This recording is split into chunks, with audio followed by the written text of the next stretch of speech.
50,000 police থাকলেও ঘরে গিয়ে মেরে ফেলব। এই ভয়ঙ্কর হুমকি এখন কাঁপাচ্ছে চট্টগ্রাম। এই হুমকি শুধু কথা নাকি এর পেছনে আছে আরও বড় কোনো ষড়যন্ত্র? চট্টগ্রামে আবারও আলোচনায় সন্ত্রাস ও খুনের রাজনীতি।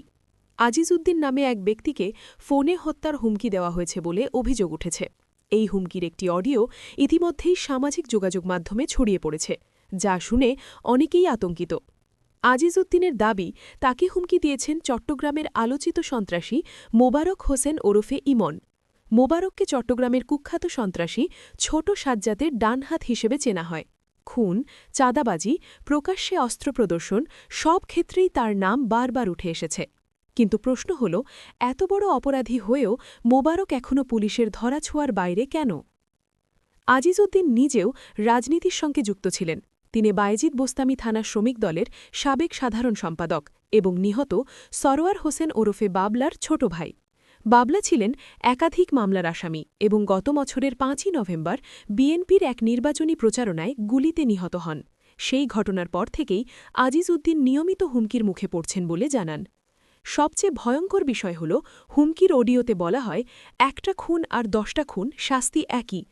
প্রশ্ন উঠছে, আইনের প্রতি এমন ভয়হীনতা কোথা থেকে আসে? অপরাধীরা কি সত্যিই মনে করছে তারা ধরাছোঁয়ার বাইরে?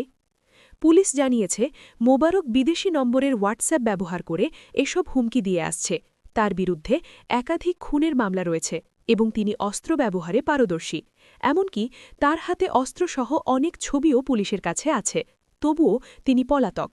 আরেকটি বড় প্রশ্ন, এটা কি শুধু ব্যক্তিগত শত্রুতা, নাকি চট্টগ্রামে আবার নতুন করে সন্ত্রাসী নেটওয়ার্ক সক্রিয় হচ্ছে? ছোট সাজ্জাদ গ্রেফতার হলেও তার বাহিনী কি এখনও সক্রিয়, আর সেই বাহিনীর নেতৃত্ব কি এখন মোবারকের হাতে? আজিজ উদ্দিন বলছেন, তিনি চরম নিরাপত্তাহীনতায় ভুগছেন এবং বিষয়টি পুলিশকে জানানো হয়েছে। পুলিশ আশ্বাস দিলেও এখনও মূল অভিযুক্ত ধরা পড়েনি। আপনার কি মনে হয়, এই অডিও হুমকির পর দ্রুত ব্যবস্থা নেওয়া হবে? চট্টগ্রামে কি আবার ভয়ঙ্কর সন্ত্রাসের যুগ ফিরে আসছে? এমন অপরাধীদের ধরতে পুলিশ কি যথেষ্ট কার্যকর ভূমিকা রাখছে? কমেন্টে আপনার মতামত জানান। ভিডিওটি শেয়ার করুন। সত্য জানাটা সবার অধিকার।